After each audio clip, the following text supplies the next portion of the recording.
I can still hear the beeping of the hospital monitors. My daughter's face was pale against the white sheets, her hand limp in mine. The surgeon's words echoed in my head like a countdown. We need to operate, soon. The problem wasn't the surgery, it was the money. Insurance would cover some, but not fast enough. I needed a co-signer for the emergency loan, someone to help me bridge the gap. So I called my parents. My voice cracked as I explained. My daughter, their granddaughter, needed them. They hesitated, whispered to each other. Then came the words that shattered everything.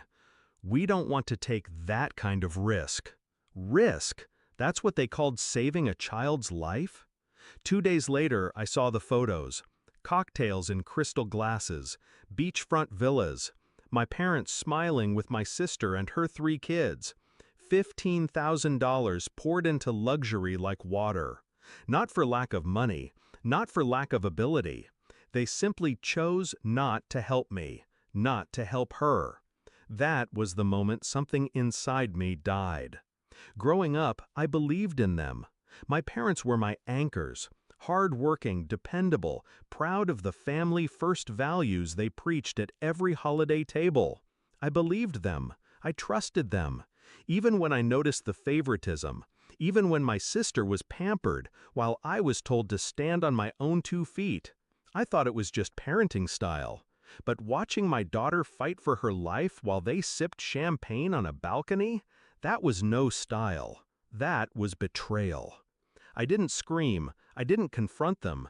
Instead, I smiled at the hospital desk, signed the papers alone, and swore silently, if they wouldn't risk for me, I would make sure their comfort became a risk of its own. 2 weeks. That's how long it took. I started small, my parents' taxes. My father always bragged about how I was the only one smart enough to handle them. I had access, their documents, their accounts, their sloppy paper trail. I didn't commit fraud, I didn't lie. I simply handed the truth to the IRS, every undeclared rental payment, every forgotten dollar from under-the-table jobs. Then came their house. My name was still on the co-signed line from years ago when they begged me to help them refinance. I pulled the paperwork, called in the clause, and demanded my removal. The bank didn't like what they saw. Interest spiked, payments doubled. And my sister, the golden child, I knew about her little business, the one run through my parents' address. A quick tip-off to her clients and a gentle reminder of consumer rights, and suddenly, refunds were being demanded. The business cracked open like an egg. I didn't raise my voice. I didn't throw a single punch. I just pulled one thread after another. And I watched their carefully woven comfort unravel. The calls started pouring in, first angry, then desperate. What did you do? We're drowning here. You're tearing this family apart. No, they tore it apart the moment they weighed my daughter's life against their vacation plans. The confrontation came at my doorstep. My mother stood there, shaking, clutching her handbag like it was armor. My father hung back, silent, eyes bloodshot. "You're punishing us," she whispered. "Do you have any idea what we're going through?" I looked her in the eye, calm, steady. "Do you have any idea what it felt like," I said, "to watch my daughter hooked up to machines, knowing you could help, and hearing you say no?"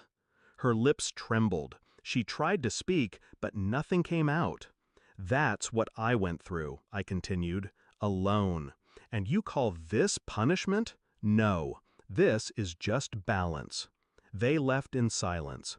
I closed the door. It's been months since then.